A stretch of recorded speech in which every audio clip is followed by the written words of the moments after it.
정권이 바뀌고 새로운 대통령이 취임한 이제 2달이 딱 되었습니다. 그런데 이 2달 동안 우리 국민들은 참으로 이상하고 괴이한 일들을, 지금까지 겪어보지 않았던 일들을 거의 매일 목격하고 있습니다. 대통령은 별로 하는 일이 없는 것 같고, 오히려 일을 한다고 하면 문제가 발생합니다. 국민을 상대로 하는 말마다 부정적인 이미지만 줍니다.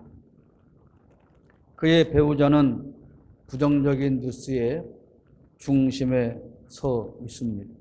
심지어 남편이 대통령인지 부인이 대통령인지조차도 구분하기가 어렵습니다. 그리고 무슨 천공이라는 이름을 가진 무당인지 사이비 교주인지도 모를 이상한 사람이 마치 모든 지시를 내리고 대통령의 배우자는 그 지시에 따라 행동하는 것과 같은 일들이 보이고 있습니다. 사실 많은 사람들이 그게 사실일 거라고 생각을 합니다.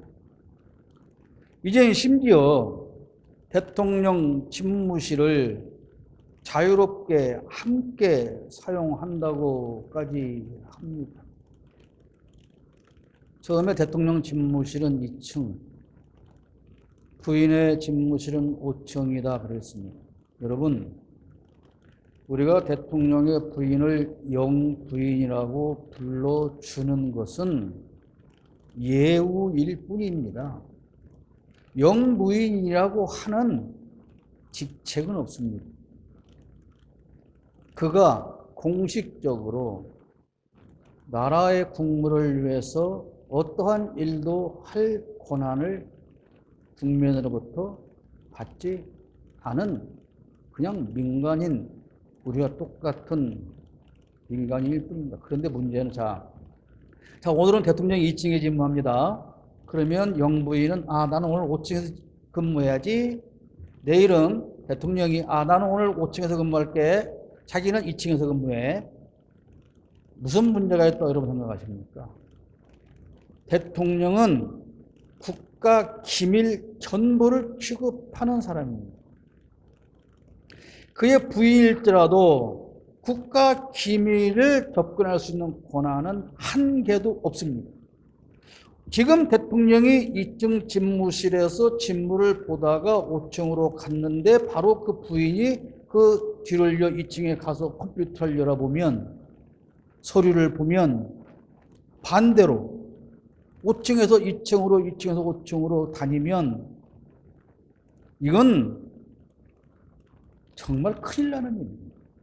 있을 수가 없는 일이에요. 아니, 부부는 일심동체라고 하니까 그럼 당신이 대통령이야? 그럼 나도 대통령이지. 부부 일심동체잖아.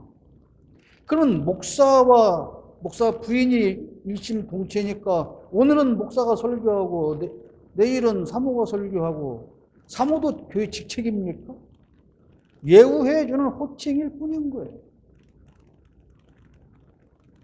남편이 회사 대표니까 오늘은 부인이 사장 노릇을 합니까?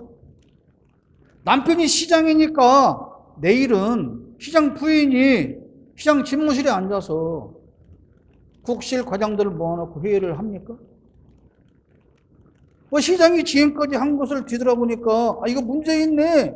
왜 그렇게 했어? 이걸 고쳐야지. 그렇게 할 수 있습니까? 대통령의 권한도 마치 공유해야 한다는 생각인 것 같은데요. 자, 어느 매체의 보도를 보면 이 천공이라는 자는 지금 경남 한양과 하동 지역을 자신들의 본산으로 개발해 가고 있는 것 같습니다.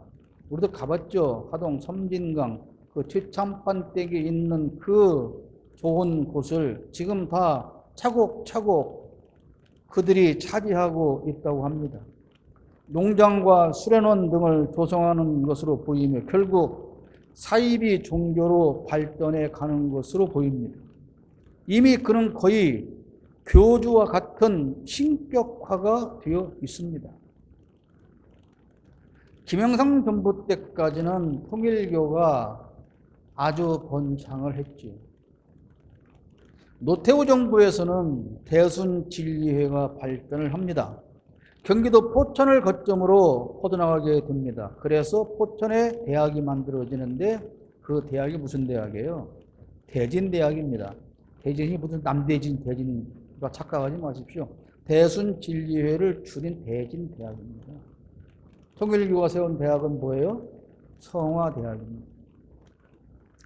이렇게 대순진리회가 발전했던 것은 당시 대통령이었던 노태우의 부인인 김옥숙이가 대순진리회의 핵심 멤버였기 때문입니다. 박근혜 정부에서는 신천지가 득세하게 됩니다. 그들의 정당 이름조차도 같은 의미의 새누리라고 하는 것은 다 알려진 사실입니다. 그런데 이제 윤석열, 김건희 합동정부에서는 천공이라는 작자가 영역을 넓혀가고 있습니다. 현 정부에서는 신천지와 천공 그리고 건진법사라는 작자까지 깊숙이 들어와서 관여하는 것으로 보입니다. 그래서 걱정이 이만저만한 게 아닙니다. 그들이 국가 정세를 의논하고 결정하는 자리에 앉는다면 걱정인 것은 결국 그들이 자기들의 이익만을 추구하며 자기들 집단에 유리한 정책을 만들고 그리고 국정을 농단해 갈 것이기 때문에 그렇습니다. 과거에 이랬던 국정농단, 최순실 씨가 관여했던 국정농단보다도 더 심한 사태로 발전되어져 가고 있는 것만큼은 틀림이 없는 것 같습니다.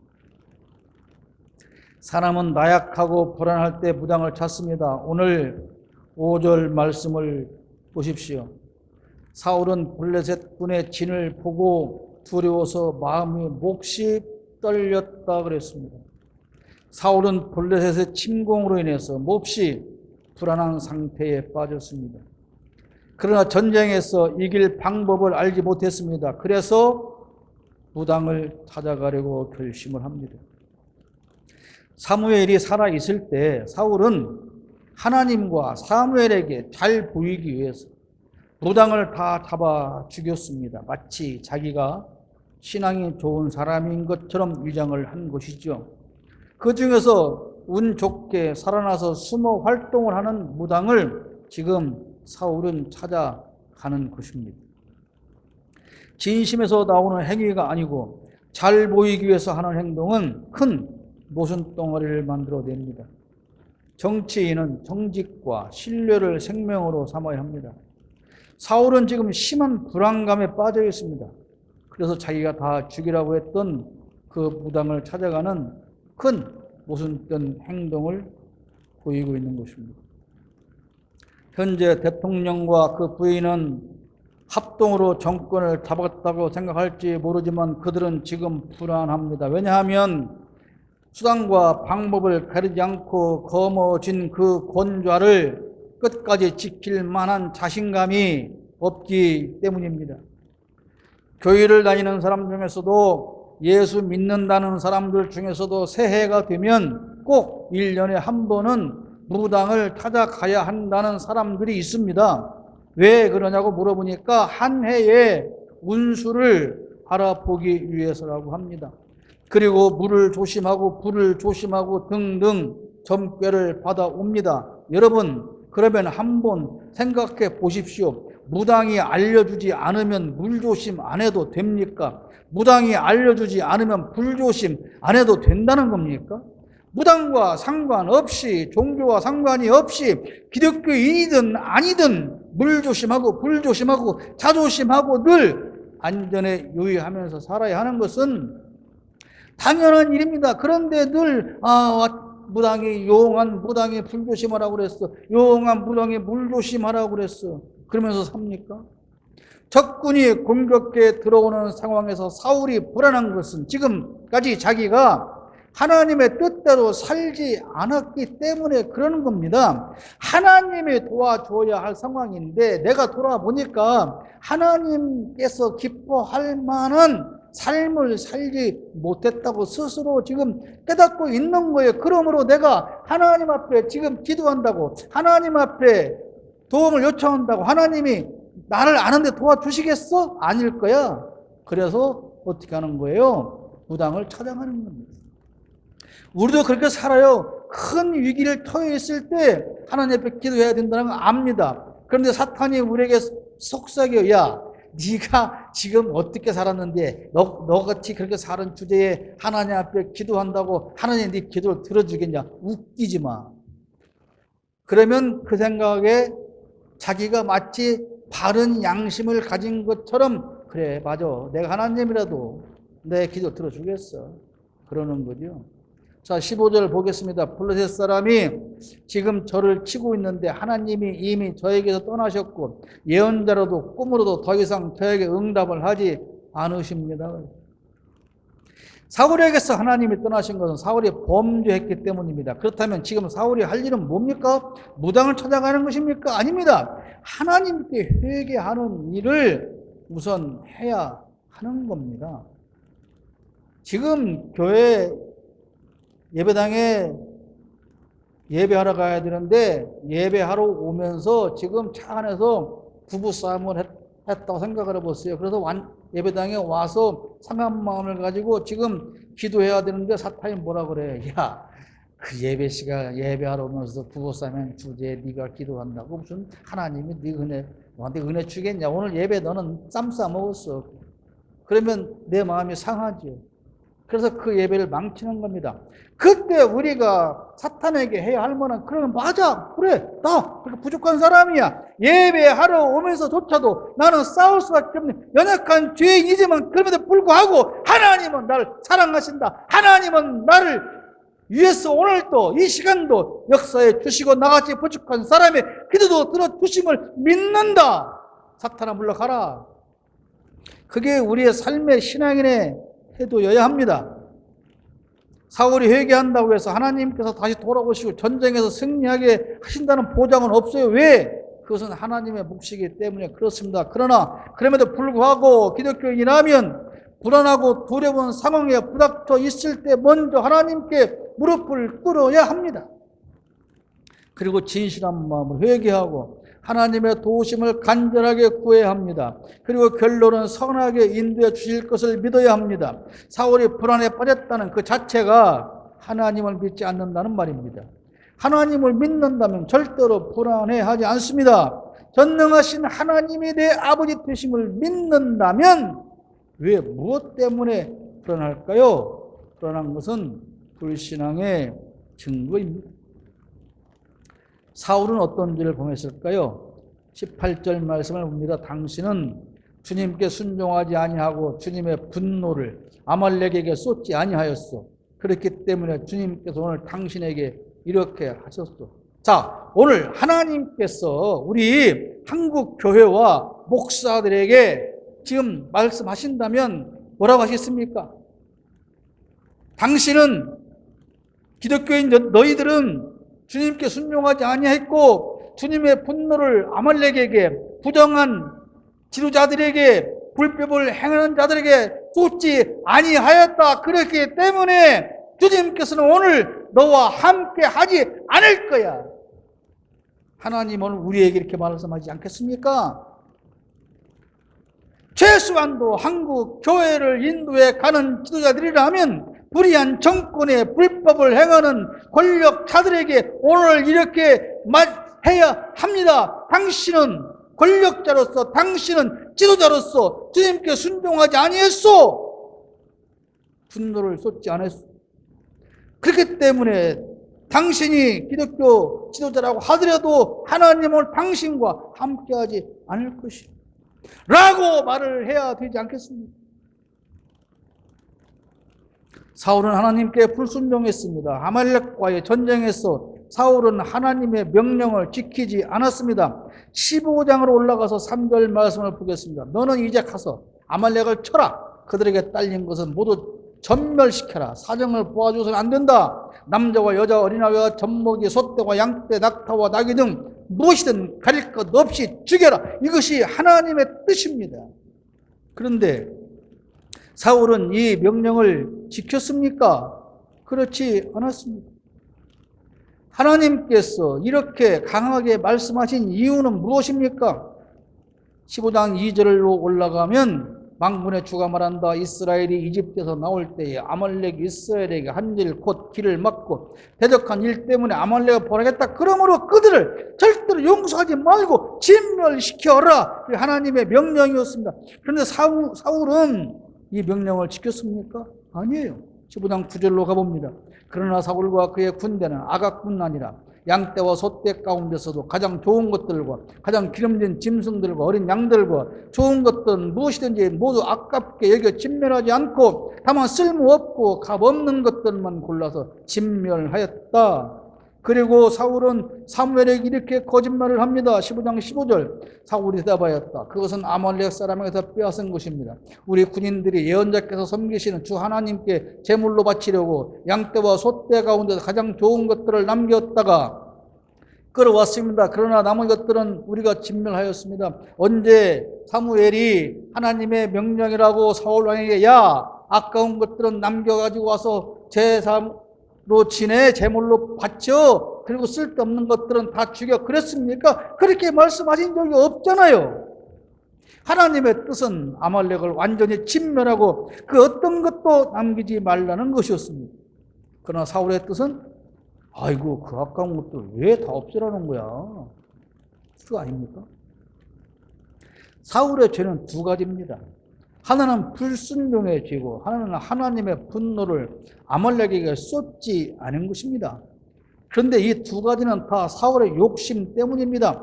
적장을 살려둔 것은 아마도 자기의 자비로움을 자랑하기 위한 것일지 모르겠습니다만은 그러나 노획물을 남겨둔 것은 분명히 욕심 때문입니다. 언제나 우리를 향한 하나님의 뜻은 이웃을 내 몸처럼 사랑하라고 하는 것입니다. 그러나 하나님의 원수는 우리의 이웃이 아닙니다. 하나님의 원수는 우리의 원수이고 우리의 이웃이라고 할지라도 하나님의 원수는 원수인 거예요. 우리가 짓는 죄는 하나님의 원수는 사랑하고 하나님께서 사랑하는 자녀는 그 이웃은 내가 원수로 지내는 거예요. 이것이 우리의 죄인 것입니다. 우리는 하나님의 분노를 전해야 합니다. 그것은 불의를 꾸짖고 그들과 함께하지 않는 것입니다. 그것이 교회가 할 일입니다. 그런데 교회가 불의와는 타협하고 정의로움은 버립니다. 그것은 교회가 아닙니다. 여러분, 대한민국의 지도자를 자청하는 그 대형교회 목사들에게 그들이 찾아갔잖아요. 성경책을 이렇게 흔들면서 찾아가기도 하고 그때 그 지도자들이 그들에게 뭐라고 했습니까? 당신들 그렇게 살면 안 돼! 이거 잘못됐어! 그런 가치관을 가지고 정치하면 안 돼! 라고 말을 한 적이 있습니까?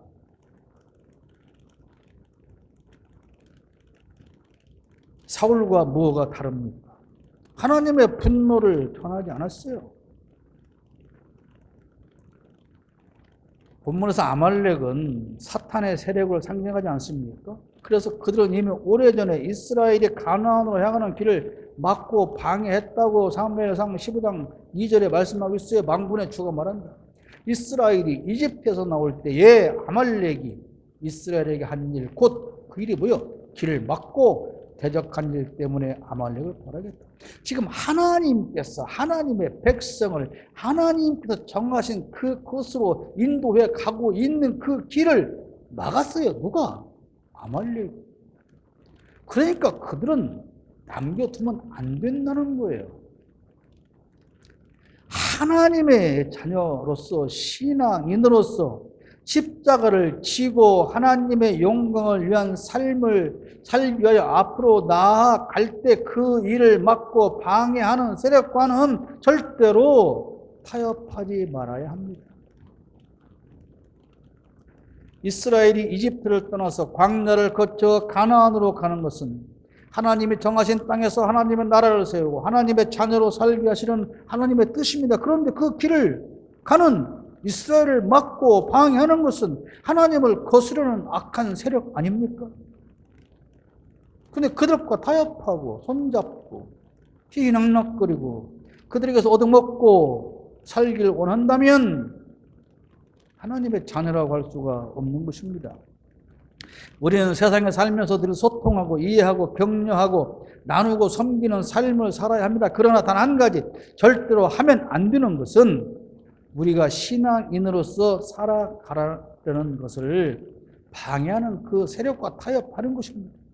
사랑하는 것과 불의와의 타협은 전혀 다른 것입니다. 우리는 가끔 이 말을 오해하는 경우가 있습니다. 그래서 비기독교인과는 아예 교류 자체를 끊고 사는 사람이 있어요. 그들과 어울리거나 한 자리에 앉아서 식사하는 일까지도 큰일인 것처럼 생각하는 사람이 있습니다. 그것이 옳은 것이라면 우리는 절대로 세상 사람을 구원하지 못할 것입니다. 그들과 함께하고 소통하고 사랑하되 혹시 그들이 가진 비기독교적인 가치관이나 신념과 타협해서는 안 된다는 것입니다. 사울은 그의 말처럼 정말 아말렉에서 노획한 좋은 것들을 하나님께 드리려고 했는지도 몰라요. 왜? 지금까지 하나님으로부터 받은 마이너스 점수가 너무 많기 때문에 그것을 드리면 하나님이 점수를 보너스로 바꿔주실지 모른다고 생각을 했을지 몰라요.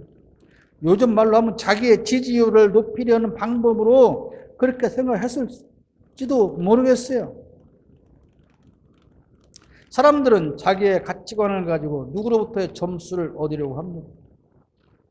그래서 뇌물을 받아본 사람은 자기가 뇌물을 받다 보니까 너무 기분이 좋아요.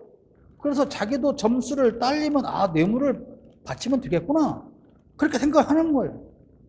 누가 날마다 와서 나에게 손발을 빌면서 아부를 하니까 내 마음이 즐거워요.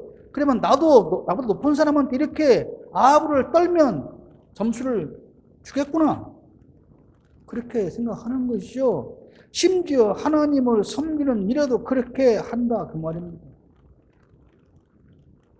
하나님은 기도 많이 하는 사람을 제일 좋아하실 거야? 전도 많이 하는 사람을 제일 좋아하실 거야? 충성 봉사하는 사람, 헌금 많이 하는 사람 등등등 자기가 기준으로 하나님을 평가하고 그런 하나님으로 만들고 그 하나님에게 잘 보이려는 노력을 다 그래서 하는 거예요. 예배의식에도 수많은 거룩함과 장엄함을 연출합니다.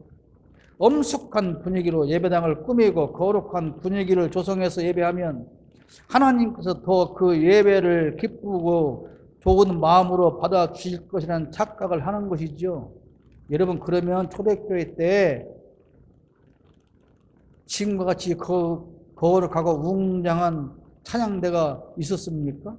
그렇게 거대하고 웅장하고 장엄한 예배당을 만들어 놓고 그렇게 예배를 했습니까?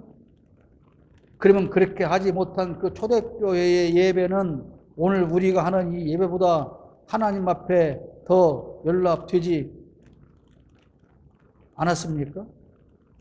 그들이 부족한 예배를 한 것입니까? 그렇지 않습니다. 오늘 우리와 같은 분위기가 전혀 아니었으나 초대교회는 하나님께서 가장 기뻐하는 진정한 예배를 했습니다. 진정한 예배는 예수님과 함께하며 진실로 하나님을 경배하고 그분의 말씀을 청종하며 받은 말씀을 들고 세상으로 나아가기를 다짐하는 것입니다. 오늘 여러분이 이곳에 와서 이 예배를 참석하고 있을 때 이 말씀만 가지고 여러분을 점검해 보십시오. 나는 오늘 진정한 예배를 하는데 예수님과 지금 나는 함께 이 예배를 하는가? 진실로 이 예배를 통해서 하나님을 경배하고 하나님 말씀을 평등하며 오늘 받은 말씀 들고 세상에 나가서 이렇게 살아야겠다라고 지금 여러분이 다짐하고 있다면 여러분은 바른 예배를 하고 있는 겁니다. 무당은 바른 길로 인도할 능력이 전혀 없습니다. 무당은 오직 귀신 섬기는 일을 지시합니다. 귀신을 잘 섬겨야 애군이 사라지고 만사 형통할 수 있다고 가르칩니다. 천공이라는 자는 매일같이 대통령의 배우자를 유튜브를 통해서 조종하고 있습니다. 그렇게 해서 그가 얻는 것은 무엇일까요? 자신의 영광과 부귀, 영화, 돈다발입니다. 그의 지시에는 국민을 위함도 없고 조종당하는 그들을 위하는 것도 아닙니다. 자기의 조종에 응하는 어리석은 자들을 통해서 오직 돈을 긁어 모으는 목적 외에 다른 것은 아무것도 없습니다. 그래서 모든 후원금을 현찰로 받는다고 하지 않습니까? 요즘 같은 세상에 온라인도 안 되고 통장 거래도 안 되고 현금 다발로만 받는다고 하지 않아요. 지금 현재 실질적으로 이 나라를 운영하는 핵심 실세는 아무리 생각해도 무도하기 짝이 없는 일개 사이비 무당 나부랭이라고 우리는 생각할 수밖에 없는 겁니다. 그런 자에게 국가 수반을 비롯한 정당이나 정치, 심지어 고위 공직자도 끌려다니고 있습니다. 여러분, 지금 야당 보세요, 야당. 야당의 이런 일에 지금 관여할 여유가 없어요. 왜? 2년 후에 내가 국회의원 되는 거야, 안 되는 거야? 되는 거야, 안 되는 거야? 천공이 하면 어쩌고, 김건희가 하면 어쩌고, 윤석열이가 못하면 어쩌고, 일반인이 대통령 전용기에 타고 왔다 갔다 하면 어쩌고, 그의 친구가 그거 아는 사람이, 그하고 같이 카풀했던 사람이 장관을 하는 거하고 내가 2년 후에 국회의원을 하고 못하는 거하고 무슨 상관이 있냐? 그런 사람들이 그렇게 정치를 하든 말든 간에 우리 교회에 교인이 늘어나는 거하고 헌금 많이 들어오는 거하고 내가 이 교회에서 쫓겨나지 않고 정년까지 가는 거하고 무슨 놈의 상관이 있냐? 천공이 정치를 하면 어떻고 건진이 하면 어떻고 내가 이 교회 담임 목사로 있는 거하고 무슨 상관이 있냐?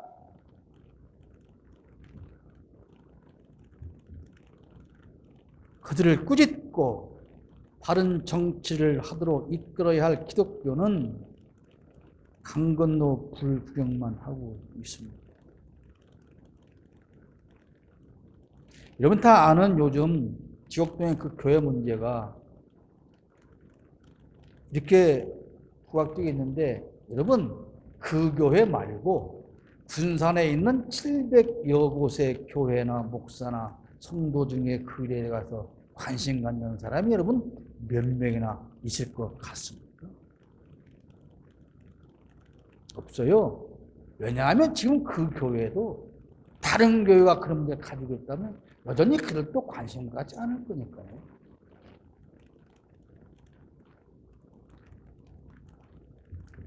대형교회 목사들이 예배 시간에 공공연하게 선거에서 당선된 자들 불러다가 찬양하고 아부하고 마치 자기가 기도해줘서 그런 당선자가 나오기라도 한 듯한 생색을 내는 일들이 지금 비일비재합니다. 자기들의 이익을 위해서 무당의 지시에 따르는 자들이 어쩌다가 대형교회 예배에 참석한다면 단 한마디의 가르침도 주지 않고 그들이 찾아온 것에 대하여 영광으로 생각하며 사진 찍고 자랑하는 일에 열심을 내고 있습니다. 수십 년 동안 목회했지만 겨우 교인 기십 명 모아놓고 그럼에도 불구하고 목회에는 관심도 없는 그들이 수많은 모임을 만들어서 감투나 쓰고 이런저런 행사에 유명한 정치인을 불러내서 나 때문에 이 정치인이 오늘 이 모임에 참석했다고 자기를 자랑해 하는 이런 어린 아이와 같은 그들, 그런 것들이 마치 무슨 대단한 힘이라도 되는 것처럼 어깨에 힘주고 사는 가련하고 어리석은 목사라는 자들이 이 세상의 교회에 가득하다 그런 말입니다. 정체성이 사라진 기독교인은 무당을 찾는 사울과 다름이 없습니다. 정체성이 사라진 기독교 지도자와 목회자들은 하나님의 음성을 들을 수가 없습니다. 사울처럼 자기의 이익을 위해서 불법으로 노획물을 챙기는 일에만 여념이 없을 뿐입니다. 그리고 그것은 하나님을 위해서였다고 궤변을 짓거리고 있습니다. 무당에게 물어보는 자는 망하게 됩니다. 무당을 찾는 자는 결국 망하고 말 것입니다. 그 무당과 함께 비참한 말로를 겪게 될 것입니다. 하나님을 무당으로 취급하고 자신의 길, 흉, 화복이나 점치려는 자는 기독교인이라고 할 수가 없습니다. 그가 매일 밤을 철회하며 하나님 앞에 기도한다고 해도 그는 기독교인을 할 수가 없습니다. 타락한 사울과 같은 존재로서 멸망의 길을 가고 있을 뿐입니다. 바른 길을 걷는다면, 하나님의 보시기에 바른 길을 걷고 있다면 무당을 찾을 일은 없습니다. 여러분, 여러분의 앞날이 궁금하십니까? 왜 여러분의 앞날을 궁금해 하십니까? 내 앞날이 궁금하고 걱정된다고 하는 그 자체는 불신앙입니다. 하나님께서 나의 모든 앞날을 책임져 줄 거라고 하는 믿음이 있다면 왜 내 앞날이 궁금하고 걱정되냐고 말이에요. 그렇기 때문에 그건 불신앙인 거예요. 그래서 무당을 찾는 거예요. 그래서 무당 앞에 가서 앞날을 점쳐보는 거예요. 그리고 나서 뭐라고 그래요? 하나님, 무당이 나에게 올해는 물을 조심하라 그랬으니까 하나님, 내가 위험한 물가에 가지 않도록 도와주십시오. 이러고 살고 있다니까요. 누가? 예수 믿는 사람들이. 그러면 지들은 천국 간다고 그래요. 그러면 지들은 하나님의 자녀라고 그래요. 바른 길을 걸으면 하나님은 여러분의 인생을 반드시 책임져 주십니다. 기독교 신앙인이 하나님의 자녀다운 삶을 살아가면 하나님은 그의 모든 인생을 반드시 책임져 주실 줄로 믿습니다.